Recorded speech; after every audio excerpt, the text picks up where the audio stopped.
Welcome to the Stories That Shape Us, where we have conversations about how discovering your identity, enhancing your relationships, and taking risks lead to a more purposeful life. I'm Tina Morales, and I'm an associate professional counselor and master's level marriage and family therapist. In my counseling practice, I help couples move from conflict to connection so they can start to live out their relationship vision. I'm Kiera Johnson, and I own ATL Pula Wellness Studio with the vision of giving every family the hope and freedom to live a healthier life. Through our work, we create spaces and provide resources that foster true well-being. We came together to bring you these stories so you can collect tools and insights from those who have stepped into their power and are making an impact. Join us on the road less traveled.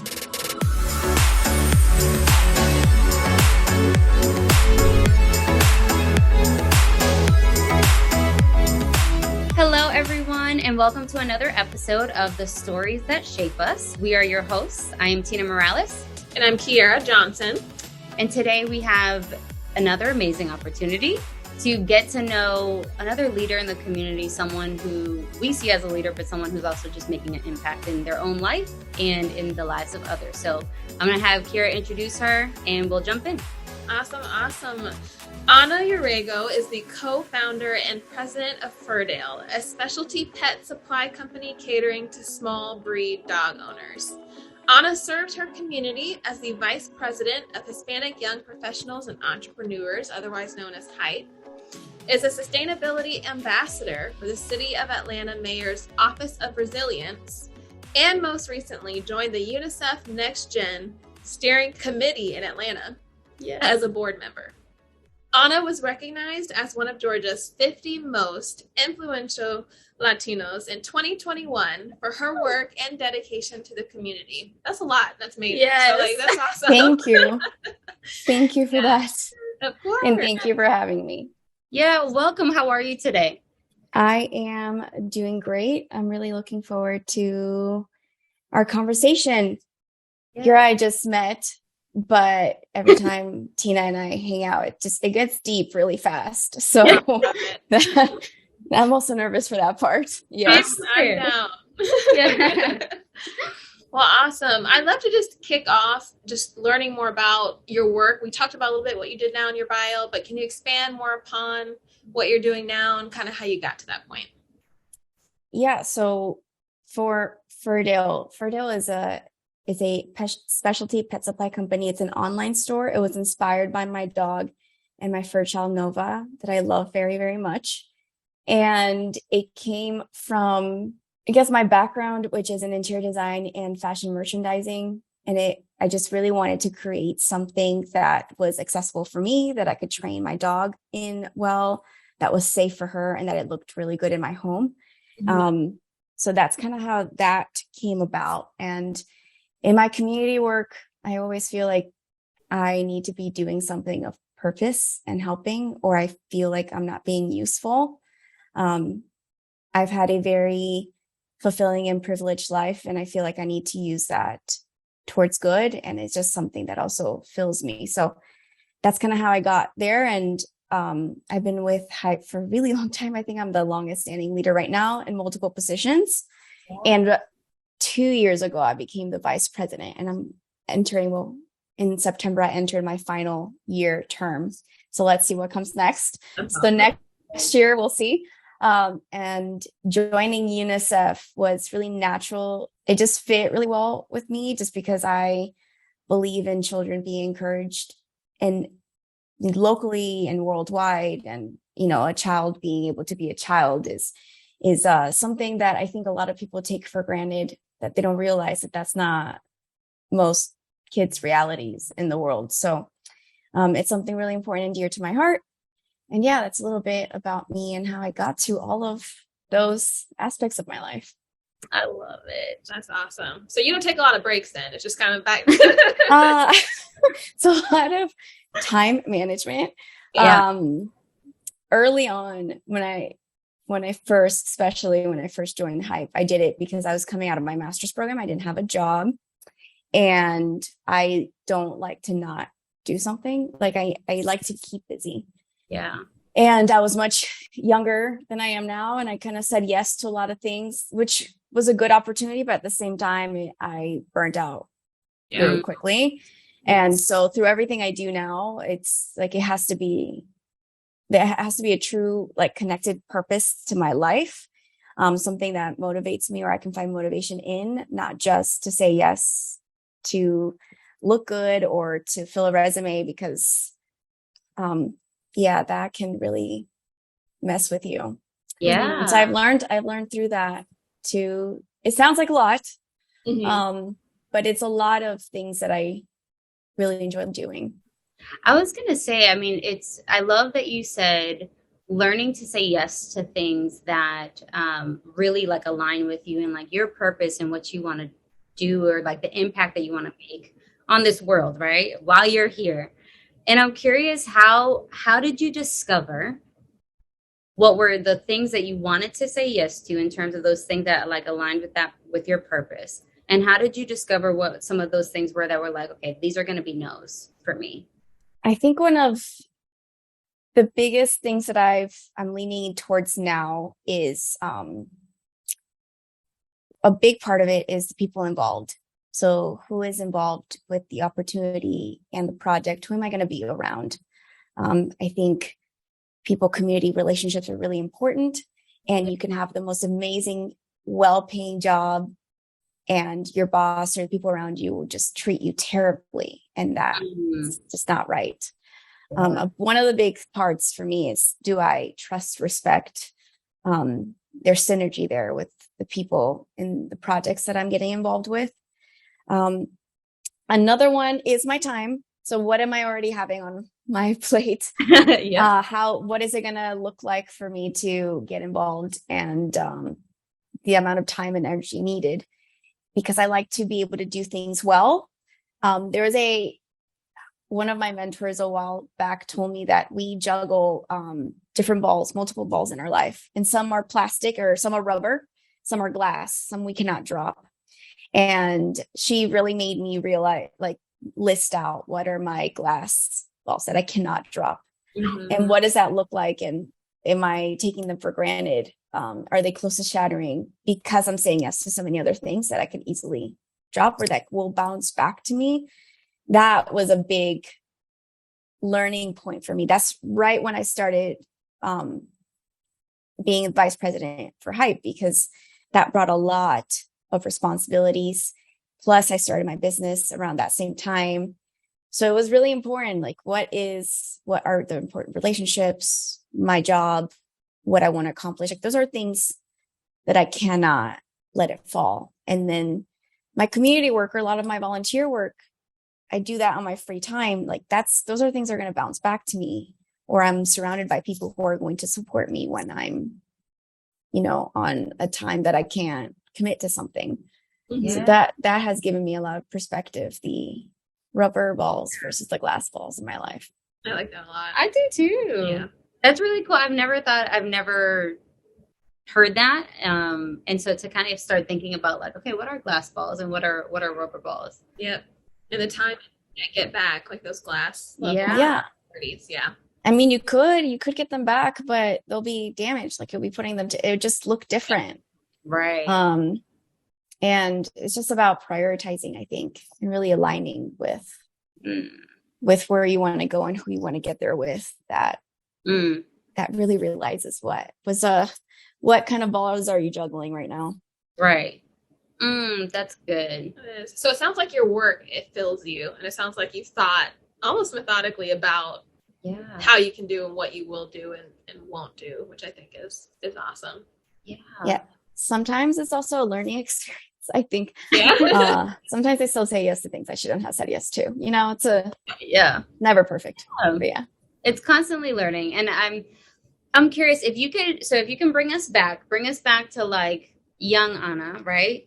And talk to us about maybe what are some experiences or what are some moments in her life that, one, I think, because you said you enjoyed interior design, which is what kind of helped with the starting Furdale.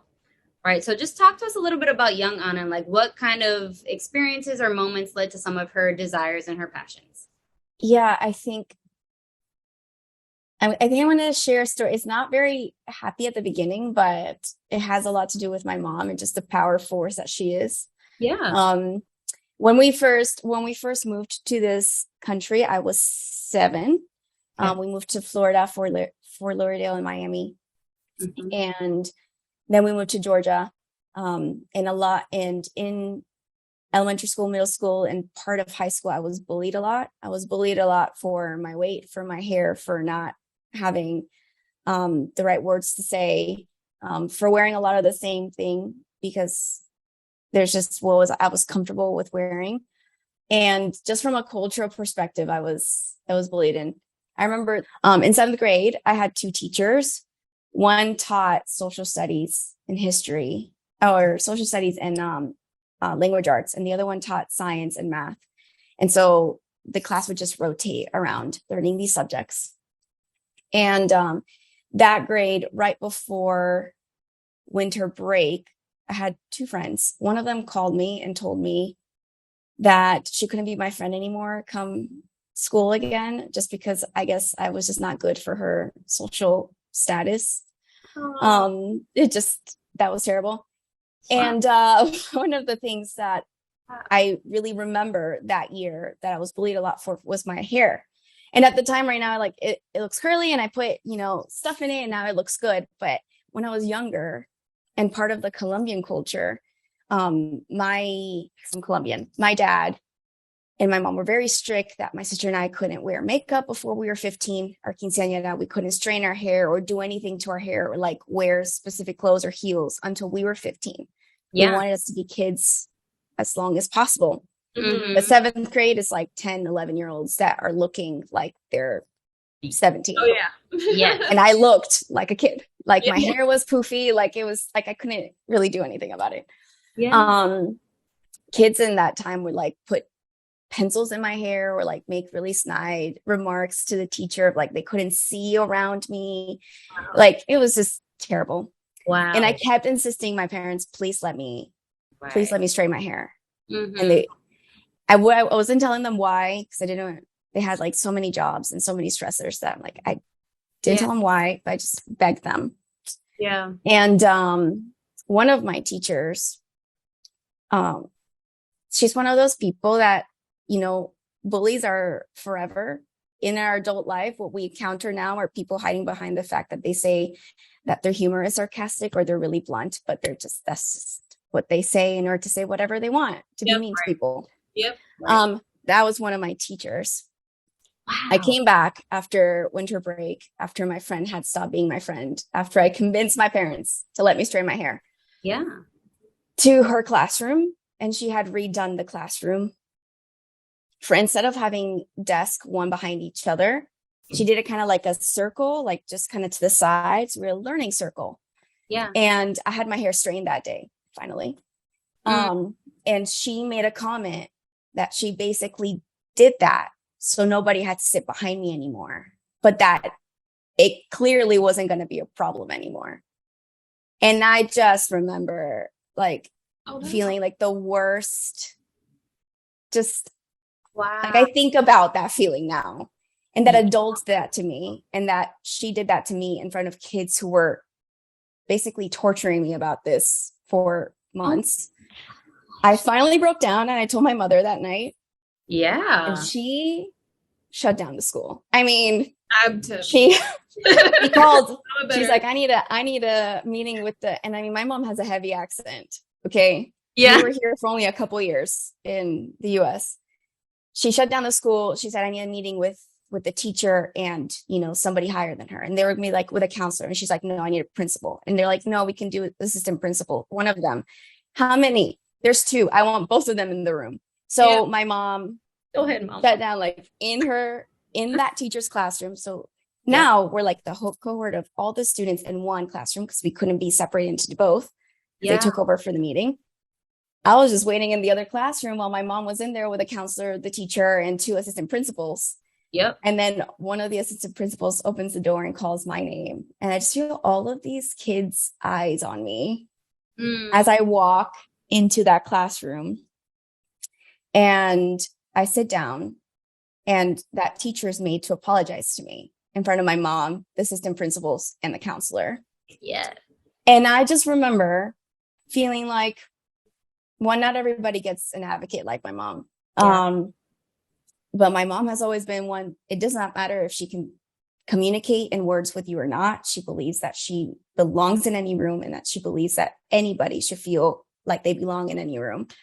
And that impacted me tremendously. I realized that it was really important to be a person that welcomed everybody, no matter what they look like or their differences or their, weirdness, that was special and unique to them, to celebrate those things and to make sure that people feel seen, heard, and, valued in any single room, anywhere I go.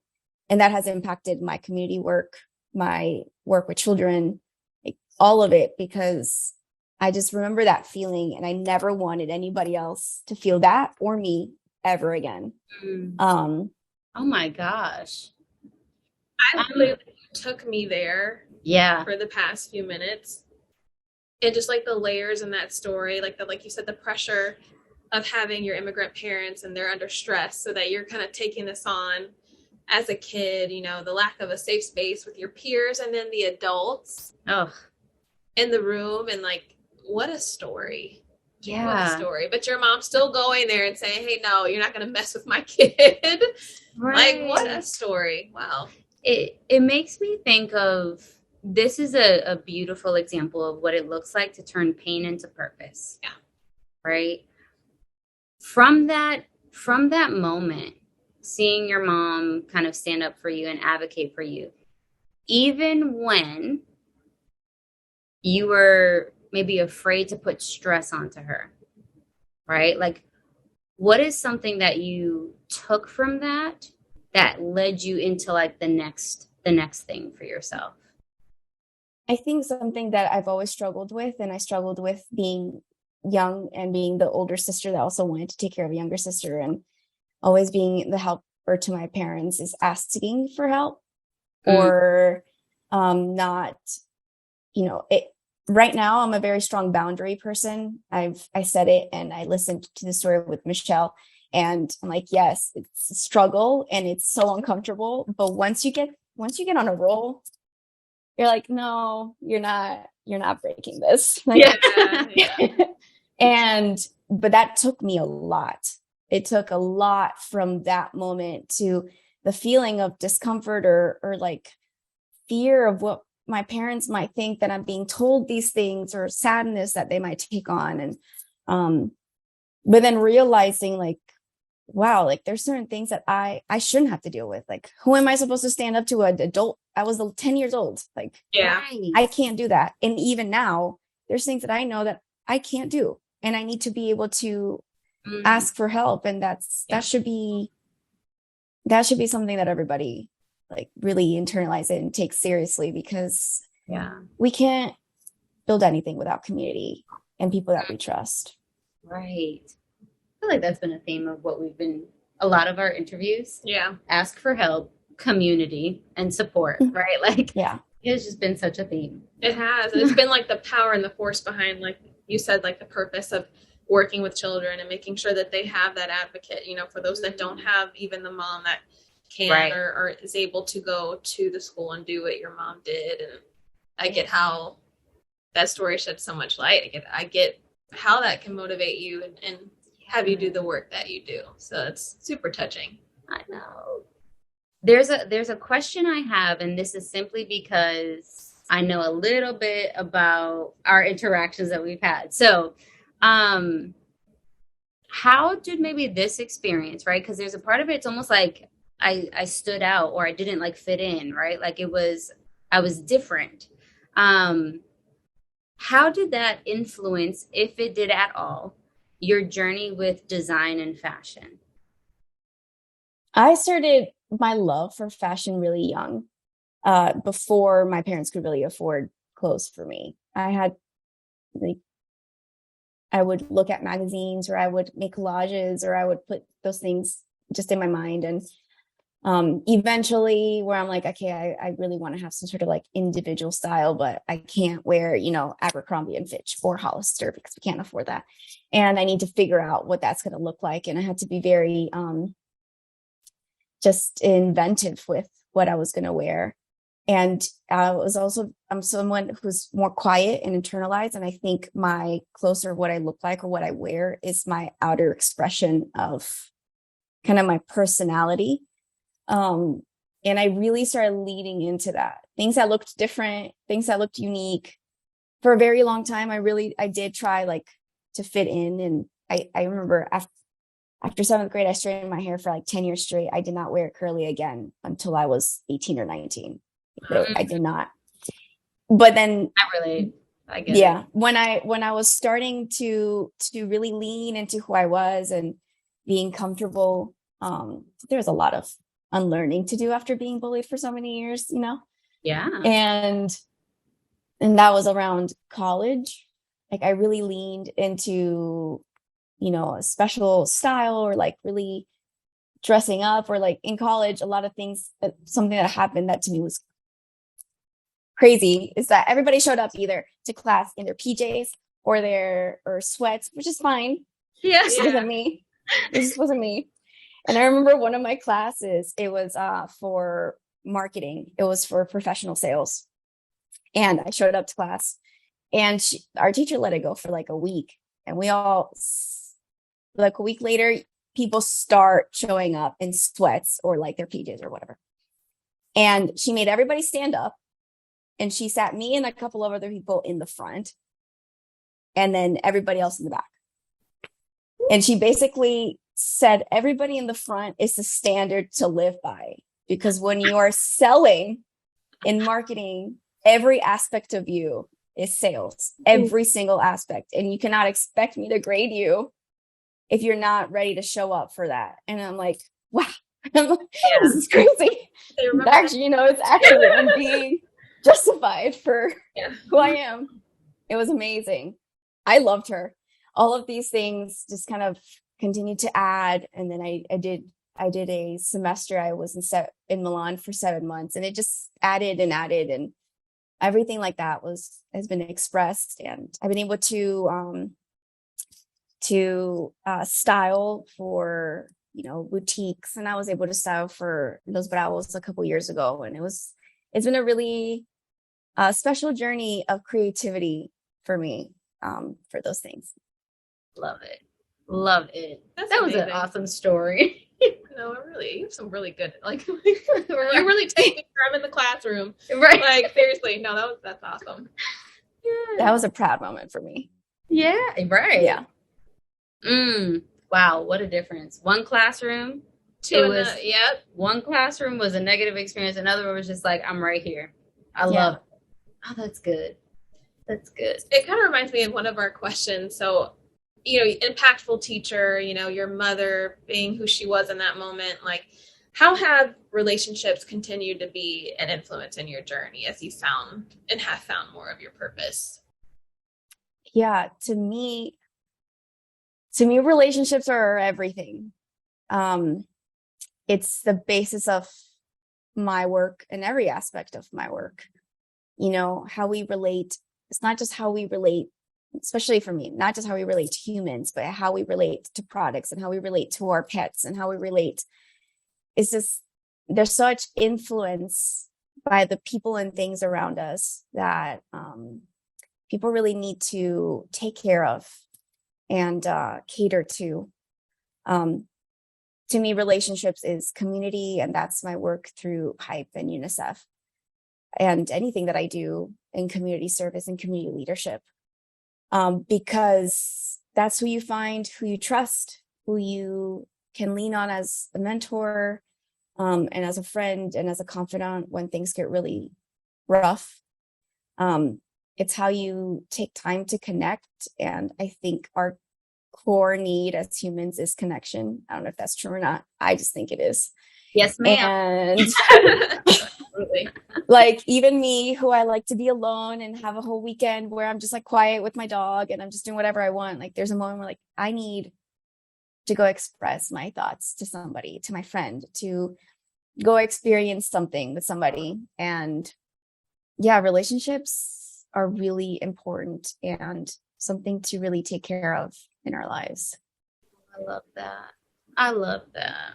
It makes a difference. It really does.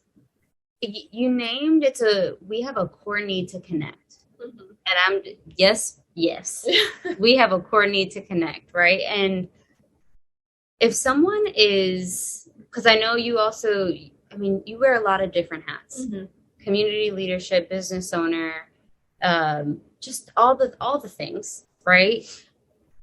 In terms of stepping into these different roles, the hats that you wear, if someone is saying like, man, I don't know if I can do all of these things. And when it comes to this idea of relationships, I also don't think that I know how to do that well. What would you say is either a tool or a lesson that you can share with someone who's struggling with some of those things? I think from a connection perspective, one of the biggest ones is ask a lot of questions. I think our relationships are built a lot on curiosity. I like to be curious about people, and I like people to be curious about me. And I think people like to feel like you care about what they're saying.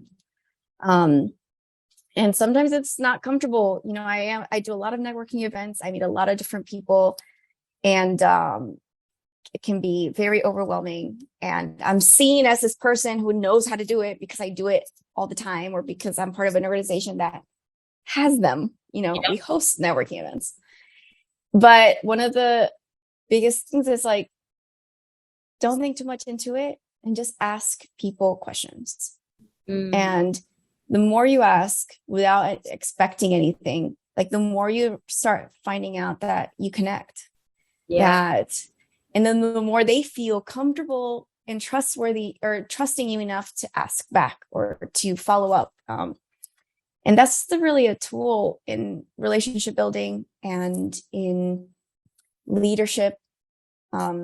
Asking questions to the people that you lead more than you talk at them is important. Yeah. I think a lot of people get to a point where they have a leadership title or they're leaders or call themselves leaders, and then they just think that they have this authority. And yeah, sure, you do in a sense of decision making, but not over the feelings and thoughts and fears of others. Like, you need to make sure that there's openness. So yeah, I think that would be the tool, is to be curious, ask a lot of questions. Yeah, that's a great one. I'm someone who walks into a networking crowd and melts like in my shoes.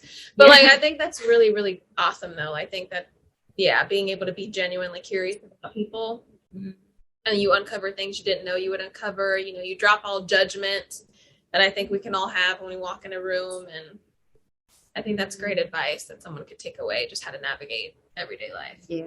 I think the other thing I heard in that maybe wasn't necessarily a part of what you meant to share, but it sounds like you did, is becoming comfortable by repetition. Yeah. Like, it sounds like the more you do it, the easier it becomes, the stronger you get at it, whatever it is. But it's a muscle. It's like it is doing it over and over again. And it's definitely one that you have to practice. I mean, after COVID, like I remember my first in-person networking event, I forgot what to do. And I did it so much beforehand. I forgot. It's one of those things that you have to practice. You have to find, and not everybody networks the same, or not everybody connects the same, and that's okay too. So good. Love that. I think that actually answered one of our kind of questions about like tools or practical skills that you think other people need to know. In addition to that, and just connecting with people, is there anything else that you could think of that's helped you that you think others would need to know in terms of skills and tools? I think a really important one, and one that I run into a lot when it comes from like another perspective, or maybe a partnership through community work, or a younger leader, is prioritizing communication skills. And like, so that takes practice too. And it's not just how you speak. It is how you ask questions, how you listen, how you follow up, how you read nonverbal cues or room. I think Just saying Stuck all in of your it. language. yeah, we need to prioritize communication skills, and those things take research and practice, and somebody you trust telling you, no, you talk way too much about yourself. Like, you need to pause and not do that. Yes. And I don't think people do that enough. I think they get to the point where then they're just climbing, and all of a sudden they never actually got there with communication skills. Maybe they got there with different skills, and then now they really need it because they're going to mentor others, or people are looking towards them for advice on how they got there. Like, all of these things are really important. I think another one is to not fear conflict, like actually let conflict be exciting.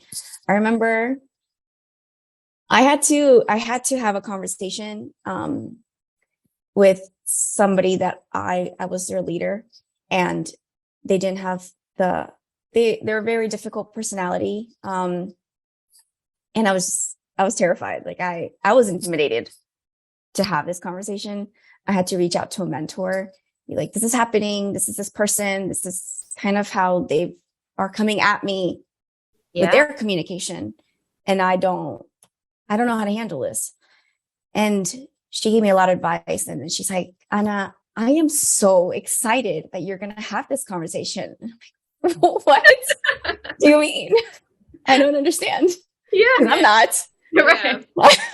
I'm not excited at all. I'm terrified. Right. And she's like, you're going to come out of it. Like, you've never talked to somebody like this before, or to have, somebody that has this strong of a personality before. And you're going to learn. Like, you're going to learn what to do, what not to do, where you fell back, where you should have spoken up more. Like, you're going to learn. So she's told me, like, I'm so excited. Like, I can't wait to hear how this goes.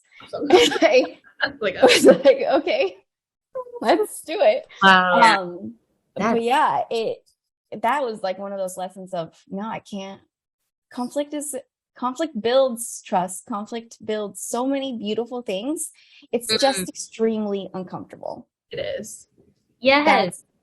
That's the thing. And I think it has such a bad rep, but it shouldn't. It's a way of building relationships to make them stronger. And so, yeah, I think another one is definitely to not fear conflict. I think this would be two of them. And we were talked about community and finding your community. Like, that's important. Everybody should find your tribe. You need people that can support you. Yes. The conflict one is so good. It is. You could do a whole follow-up session on that. I know. I mean, just when you think of women and speaking up and conflict, and then minority women on top of that, it just reminds me of like different negotiation trainings even. And how, like, first of all, understand that negotiations will, no matter even how skilled you are, will always be uncomfortable. Yeah. But going through the process, you will be so much better. It's really just about preparation. Yeah. But going there and like normalizing that feeling, but just getting to the table and developing skill set. You're not going to know what you do or how you react until you actually start trying it out. Right. You're not going to know. Ooh. So, that's a great one. It makes you so much better. You're not gonna, like, there's only so much preparation you can do before you do it. Right? That was good. I know you've talked about leadership and like your journey to leadership in terms of being a business owner, but also community leadership. What would you say are some of the challenges that you've had to overcome along the way? And maybe you've touched on some of them already. But what are some of those challenges, and how have you worked through them? A big one is imposter syndrome. That's a big one. That's a big one. Yeah. That's been a difficult one, especially when, I mean, you both already heard a little bit of my story and kind of how silenced I was, or, growing up, and how unlearning all of that still it shows up. I mean, I'm in my 30s now, and that shows up. Yeah. And it's a lot of things I've learned from Tina, and like breathing through it, and just what kind of things motivate me to remind me of who I am. That has been a challenge. Yeah. And the more I grow in my leadership presence or influence, which I say that, and I can't believe that I'm saying that. That's my imposter syndrome. Yeah. Okay. Yes. And I recognize it. The more it shows up, because then I'm like, yeah, why am I in this room? How did I get invited to this? Like, I don't. And then I'm like, oh yeah, because of this and this and this and this. Yes. That's a big one. Another one, which comes from my recovering people pleasing days, is the not letting the opinions of others, of me and my decisions, affect me from like moving forward. That's good. Me wanting to appease others and making sure they're comfortable, and that they're, there comes a moment where you're not going to agree, and you're not going to agree that I am this kind of leader, or I'm taking this kind of decision, or I prefer to do something this way because it looks so different than how you do it. Right. And you're going to have a lot to say about me in front of me, behind my back. And that is okay. Saying that is one thing. Actually believing that is another thing. And I think there's a human nature when it comes to ego and jealousy, maybe. I would say more like ego and envy, or just fear of the different, that even people that I thought I could trust, or people that I thought I could lean on, have come to the point of, saying bad things about me or my decision, just because it didn't work for them, or it wasn't how they wanted to do it. And that has been, I think, one of the more challenging ones as well. And the more I lean into that, and the more I lean into making sure there's compassion present and intentionality around who I'm surrounding myself with and the leaders that I'm mentoring, the more I lean away from those that are leaning into their ego, and that they're just grown up bullies. And I've had friendships end because of that. So that's also been a challenge. Yeah, there's a lot of self-realization and actualization that comes from the work that I've been doing, or my journey. It's beautiful to hear you say, like, when that happens, you lean into the work, into helping, into your mentorship, because when you come across those obstacles, you have to outgrow relationships. It's beautiful that you steer that to something positive. Yeah.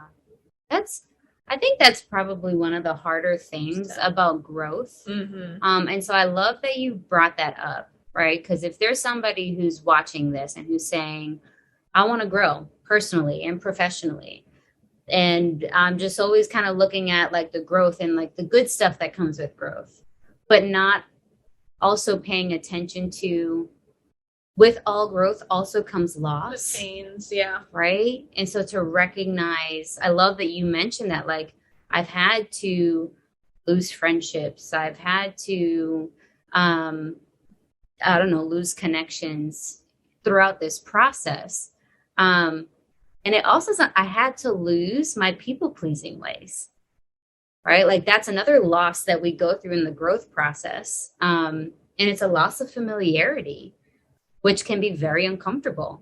So I love that you brought that up. Especially when it's people close to you, like the people you trusted, family, friends, it's something. Yes. We're not immune, like nobody's immune to that. Right. Especially, you could be if you want to stay in the same place, and that's fine. That's probably that's the safety reason. But if you want to grow, and if you want to become a better person, like, you will outgrow people, because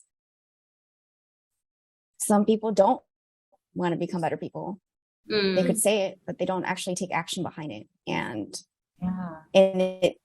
so sad, or I don't know if it's right or wrong to say, but you can't let those people hold you back from becoming a better person. Like at the end of the day, it's not going to be about them, Yeah. And that part of life has always been a challenge, whether in my community work, leadership work. It's definitely happened in my leadership work. It's happened in my friendships, and Yeah. It's common when you have a heart for people. That part is hard too. Yeah, absolutely. What would you say? I mean, in the midst of all these challenges that we're talking about and kind of navigating through them, what is the thing that kind of keeps you going? The thing that kind of moves you forward in this journey, like to work through those challenges? What is that thing that moves you forward? Well, there's two parts. One is my faith. Due to my faith, I feel like that I lean into, like, I know that, for example, recognition is not what I'm doing anything for. I'm doing something for something that may never ever be seen, and that might not ever show up, or that I might not ever know about. But if I can ever make somebody feel like in my presence they were heard or remembered or encouraged, and I never learn about it again, but then they went to do something, or they were kind, or they changed their ways, or they took a chance on something, to me, that's extremely motivating. And it's also a test. It's a confrontation with my ego that I have to constantly do. Right. Like it's motivating and fulfilling, and reminding me that is what's motivating and fulfilling, and there's longevity to it. Right. And not the other aspect of, like, do I get invited to this, or do I get this recognition? Like, that's not what I'm doing anything for. So I would say that's really what pushes me. And I think it comes from my deep faith and my love for other people, that I just want people to feel like they have community, and that they can find somebody that they can trust and grow with. That's really it. Oh, I love that. It's those moments, though, that really do, like you said, you might not know about it, but really do go on to change someone's lives. Like my husband, Corey, he'll even talk about this one teacher who said this one encouraging thing and made him want to pursue music. Or it was just, you have those, you're that person, I'm sure, for quite a few people. And like, it's not about the legacy, but what a legacy to leave. So good. Yeah. That is so good. I know you've touched on so many good things. I know.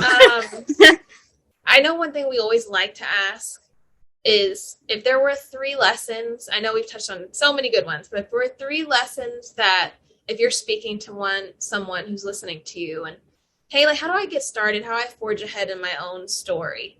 If there are 3 things you could leave with them, could you tell us what those would be? Yeah, I would say to start with making sure that you only are looking ahead in your path, because we can be really distracted by those around us. And, we want to compare resumes, and we want to compare where I am at 30 and where somebody else was at 30, and why I don't have what I wanted when I was 19 by the time I was 27. Yeah. Like, you just can only look at your path and forward, because everything else is distracting you from your purpose. I would say that's one. I would like to really reaffirm to find your tribe and community quickly, but not just to find them. That's key. And we've talked about community, but I would say to invest in them, to invest through skills, through time, financially if you can, but if you can't, that's fine too. Maybe one day, just to invest in that, because something that you cultivate is going to give you fruit. Like, that's one day, you're not going to see it immediately, but one day you will. It's not enough to just be an active member of that community that you found. I think it's also really important to give yourself grace. I think we're the hardest on ourselves, and we just need to be kind. And I have to remind myself a lot, like, I'm so kind. How would I talk to myself like I would talk to my best friend or my little sister? Because I don't do that. Mm-mm. And that's not okay. Right. And your biggest cheerleader, your biggest, the person who pushes you forward is only going to be you. And if it doesn't come from within, eventually you're going to get distracted, because then you're people pleasing and you're doing things because other people want you to do it.